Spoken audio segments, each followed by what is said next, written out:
Hello there, and welcome back to the channel.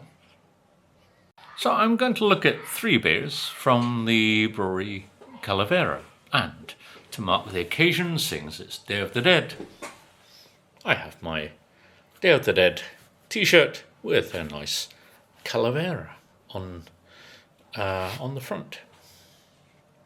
Calavera is in Mexico City, in Nacualpan, I think it is. And they really do make quite a nice range of beers, very much in the European style. For example, they make a nice one for Christmas.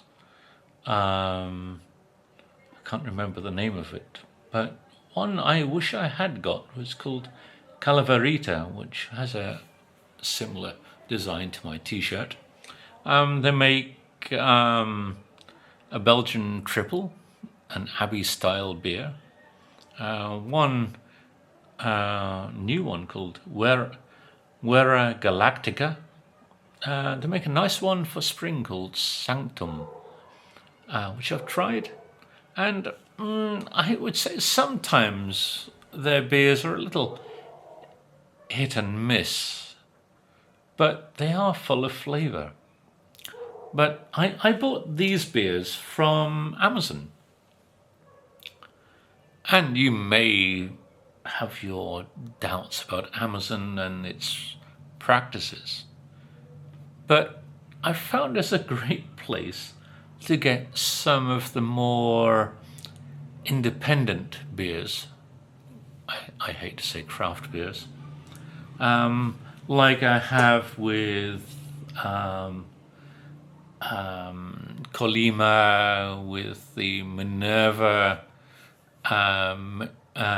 Mimangosa, and their Linear Maestra beers. So it is a good place where independent brewers can kind of sell their beers in many ways. So these are the 3 Calavera beers, and I thought Calavera, the name of the brewery, kind of fits in with Day of the Dead and skulls and such like things. The first is a Belgian IPA, apparently, according to their website, as I look across at the screen to my left. And it's this called Buendia. And this one is, just to start things off, as a mere 7% alcohol. Interesting beginning. The second of these beers from the range that I bought is a Mexican Imperial Stout. That's kind of a popular style. I've seen many Imperial Mexican Stouts. I don't know where the style comes from, really. But this is just a 9% to be getting on with. And the third of these is this one, which is called Corazon Negra, which is an Imperial Stout, rather like the one I showed you before, but with mezcal. I don't know if it's brewed in mezcal casks or if they add mezcal to it. And this one is just a slightly higher 12% alcohol. Oh dear, the night might be a little alcoholic. Let's see, shall we? Anyway, I ordered these 3 beers and it came as, I guess you could say, a kit, because it came with this lovely tankard from Calavera. And it's, according to the back, this is a glass which is for their Vera Galactica. What Vera Galactica is, I'm not sure. Is it related to Star Wars? I don't know. But something kind of Halloweenish Day of the Deadish, I guess. But isn't it a nice glass? Very, very nice. Yeah. I haven't got a tankard. Most of mine are straight glasses, really. But I think I will drink these beers more from a goblet style, like the one I got when I bought the Minerva Mirangosa, I think. I think it will give me a better idea of flavour, to be honest. So, let's begin the proceedings with Wendier, or as it says in brackets, Hogendag, if my Belgian or Flemish pronunciation is correct. Is good day. I think this contains an amount of yeast, and you would on many. I hope this doesn't go too lively, seeing as there's yeast in the bottle, or histing in flasso. I think that's what they used to have on the Belgian beers.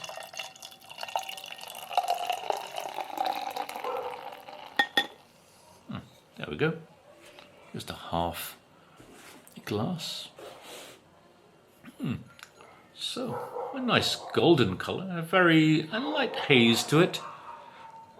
Nice and golden, like a bit like a Duvel. But very much Belgian in appearance, as if beer has an appearance of a particular country.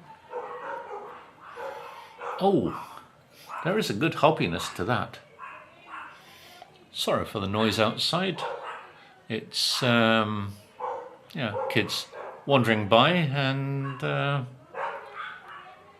as it's Halloween evening, and a few dogs barking as they're not too happy with kids wandering by, I guess. Anyway, back to the beer. They're very floral. Has a nice floral note to it.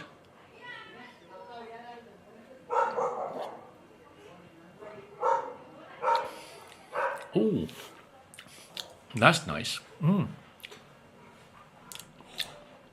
There's a flavour of honey. I don't know if honey is added to this, but the first hit you get is honey. That's interesting.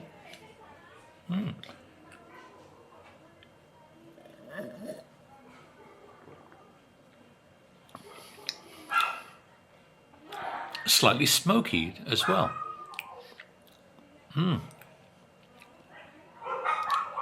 There is caramel in that. How interesting.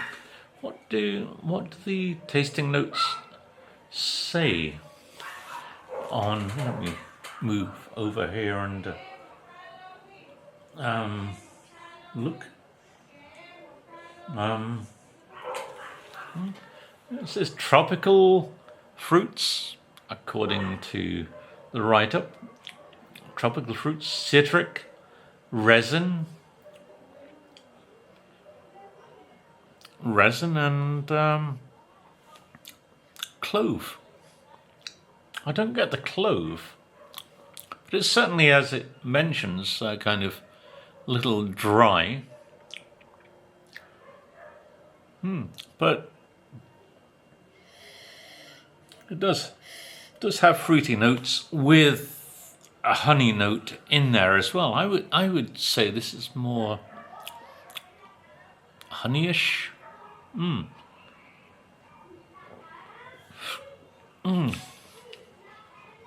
What would I have this with?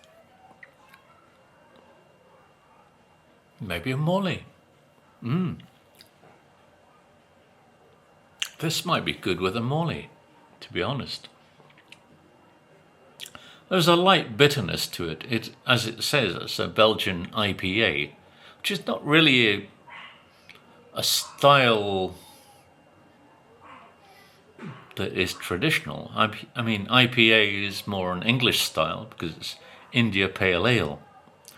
But I think the term IPA seems to have been stolen by many other countries. But the Belgians don't use the term IPA. They may say it's a pale ale, but they won't say it's an IPA.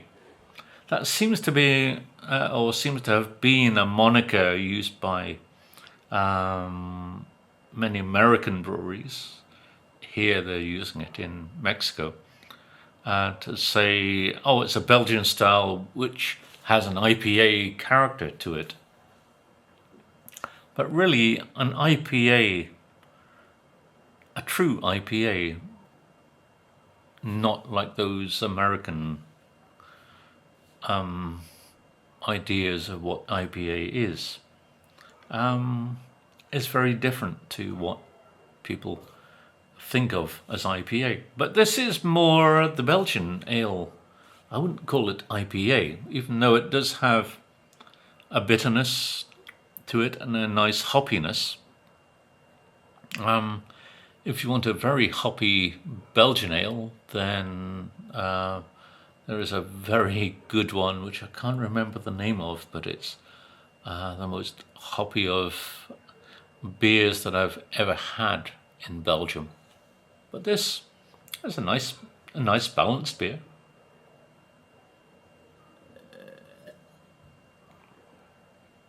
But it has such a lovely flavor. That is very nice. Ooh. Calavera really do make some nice beers.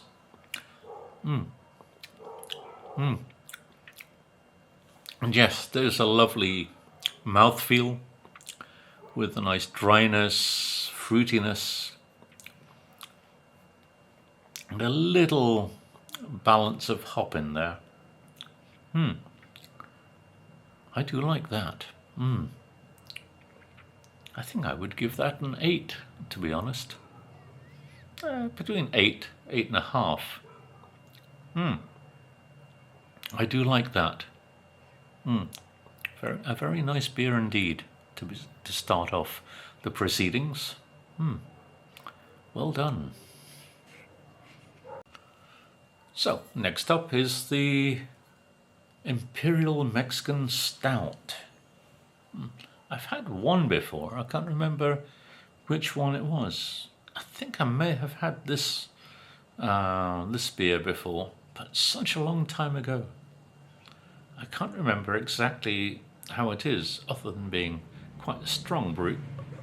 But as you can see, quite dark.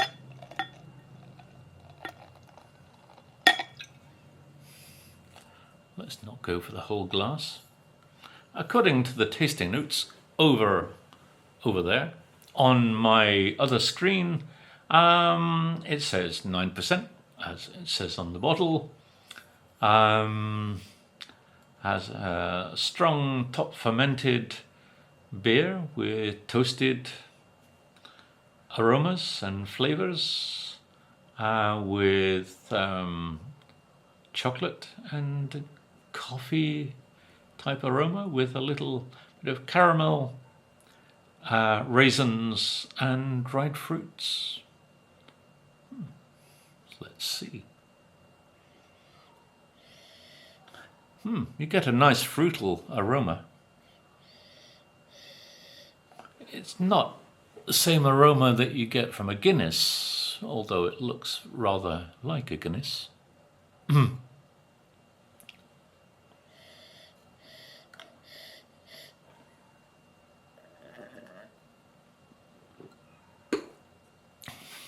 Oh wow, yeah. That is definitely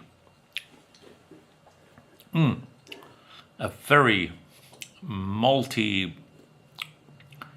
beer. Wow. That flavor hits you straight away. Wow. Yeah, there are not many beers that make you go wow, but yeah, that is. I have had some beers that have made me do that. Maybe like Old Tom from Robinson's in Britain, and I can't remember, but I have had one or two British winter ales that have made me go wow, and it probably put me to sleep as well. This one probably will be in that same category, but excuse me. But yes, this is such an incredible beer. Wow, this would be. People in Britain would love this beer. It's stunning, and that was only on one sip.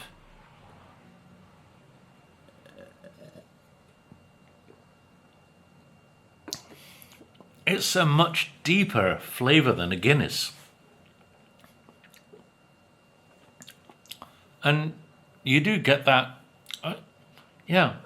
quite an alcohol feel or burn here, actually. I've never had that with a beer before. That you get a flavour or an effect here in the throat. Normally it's around in the mouth. But yeah, you do get that dried fruit flavour. This is rather like a liquid form of Christmas pudding or a British Christmas cake in some ways. Oh, this would be such a great marinade for any meat. It would be good as a basis for a Belgian beef flamand. Although I'm not an eater of beef. This could be a very good base to make a very interesting pork asado, in my opinion. Yeah, that would really go well as a base, a marinade for many strong flavored meats, maybe venison. Yeah, that would really go well.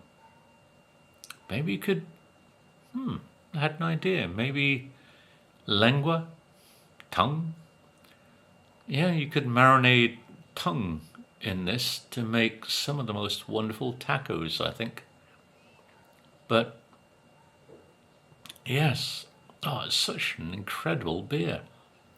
And you do kind of feel that hit that it is a strong beer. I mean, it's 9%.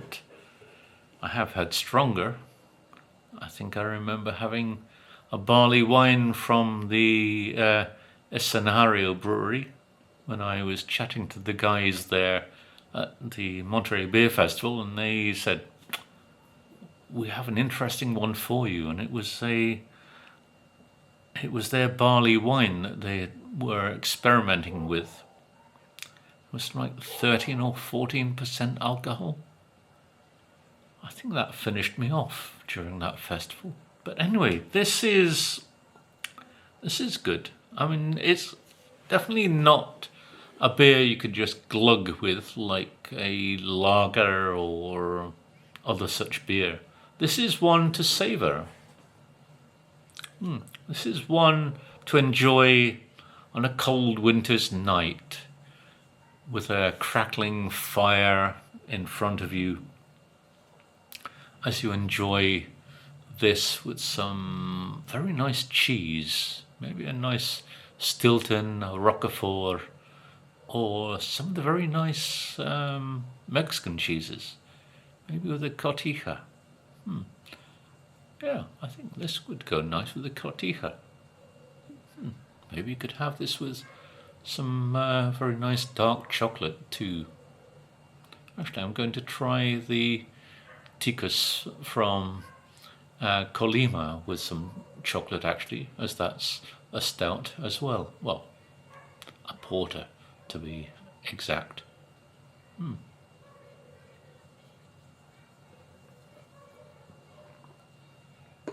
It certainly has a chocolatey element.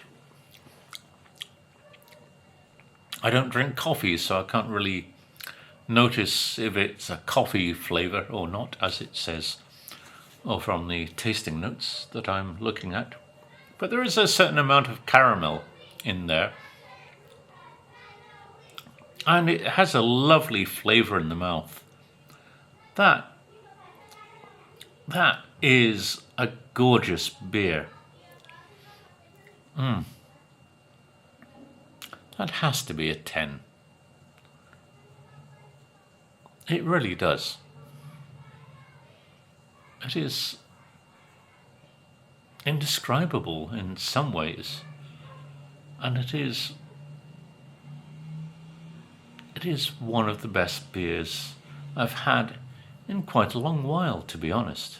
Ooh, Calavera, you're getting better and better. I really must try and taste some of your others. Oh, lovely. What will number 3 bring? Now, I've tried a beer called ITA, which is Imperial Tequila Ale by Minerva, which was a beer rested in tequila casks. But the third offering, Corazon Negro, is an imperial stout, rather like what I just tried, but with mezcal. Now, I don't know if this is mixed with mezcal or what, really. And this is one to finish off the session at just 12% alcohol. Let's see how it is.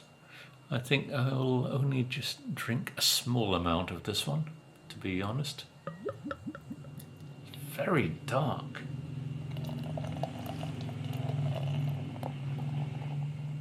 Wow.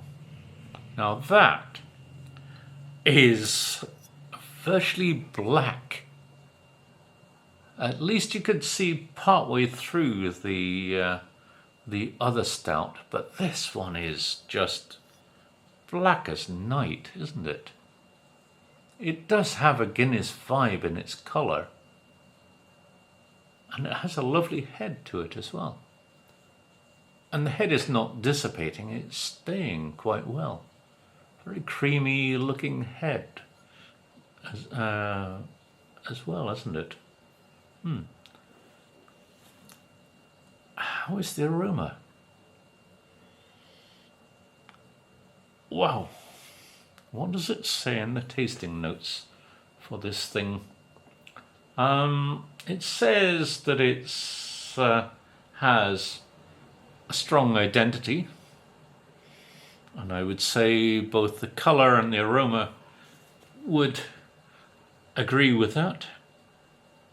A robust character with toasted coffee, bitter chocolate, and a deep smokiness rather with the mezcal.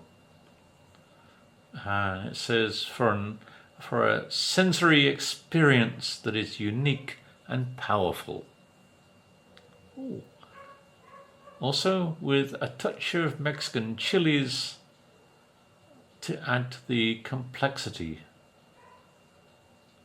Ooh. Well, that sounds interesting. Well, certainly I do smell coffee, although I'm not a coffee drinker, but I do know the smell of coffee, at least. Though I am a committed tea drinker. Yeah, there's a smokiness in there. I've never tried mezcal, So I'm not sure of what the flavor of mezcal is. I do know the flavor of tequila and sotol, which is the drink from Chihuahua, made with a similar plant, rather like mezcal and what's the other one? I've forgotten the other one from Sonora, Bacanora. Bacanora. That's the one. Sorry, one Bacanora. I'm thinking of Boca Negra, the beer, to be honest.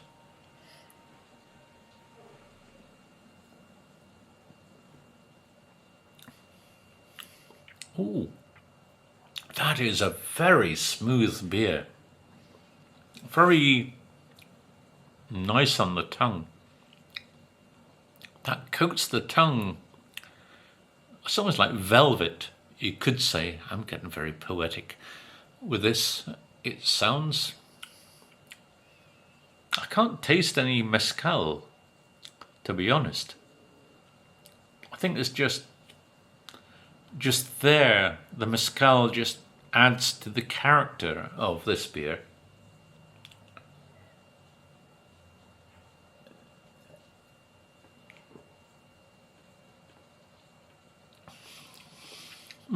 There is a very strong coffee note to that.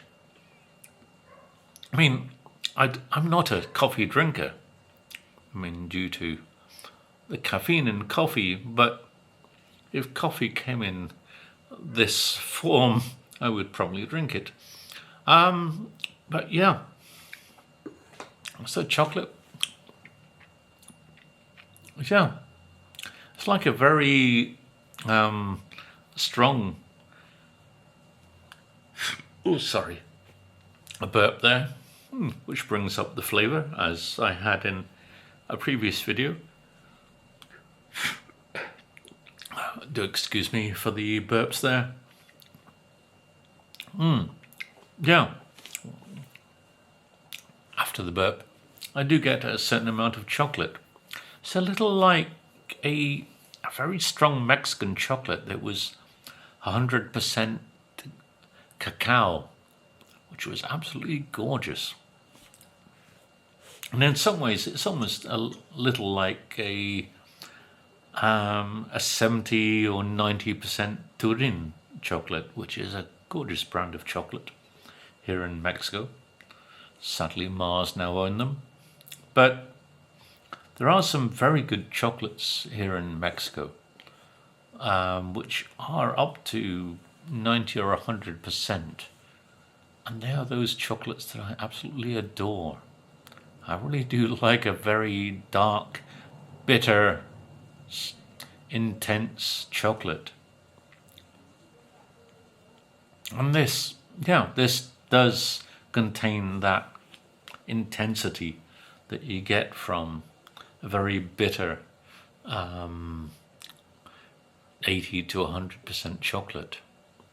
What would I have this with? I mean, it's such an intense flavor.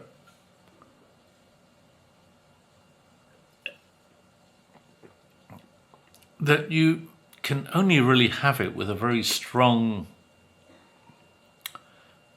dessert, a strongly flavored chocolate dessert. I mean, other than that, it would just overpower anything like that. And again, maybe you could use it as a marinade for meats.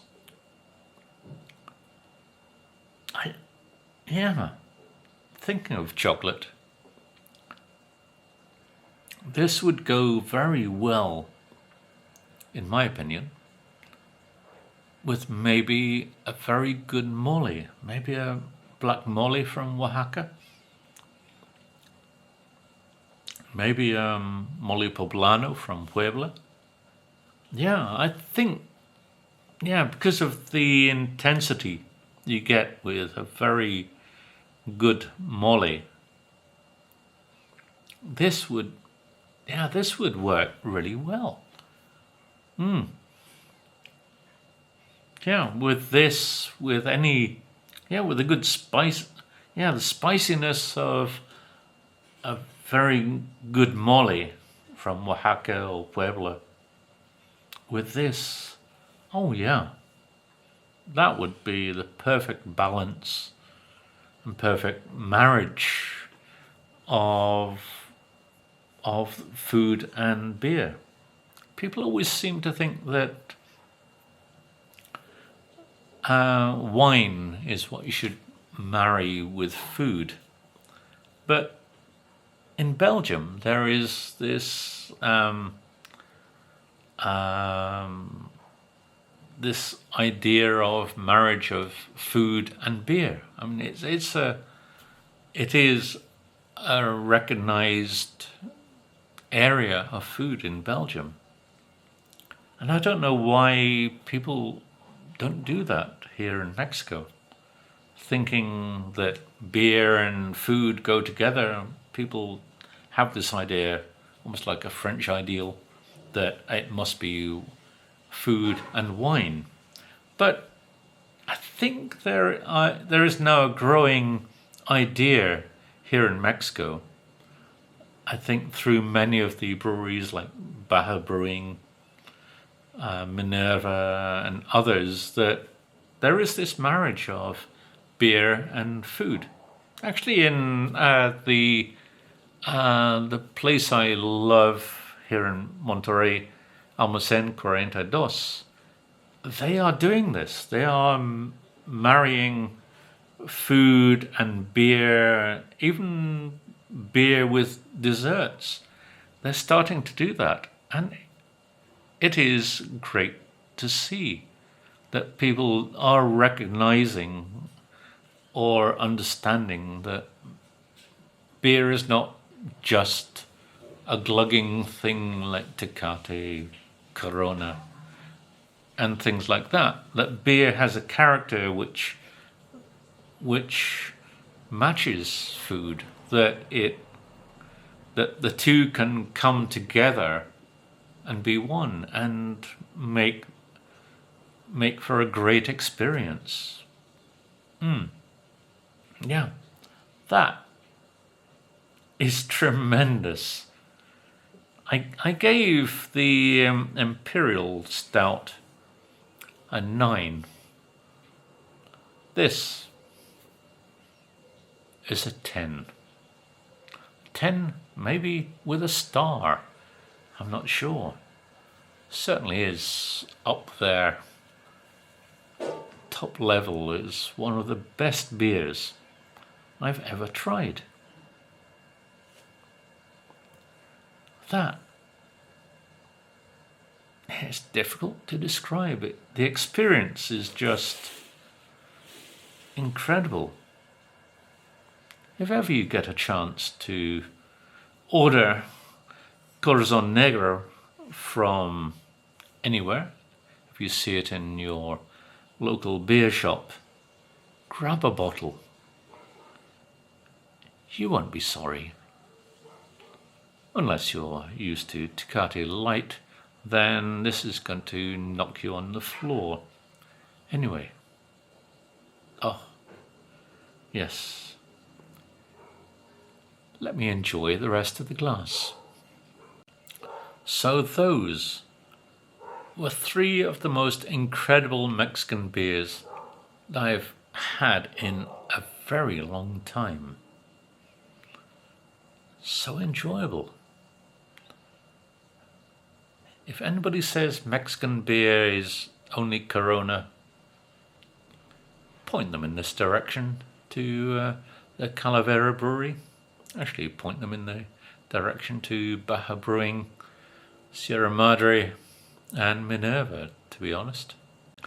Thank you very much, everybody, for watching.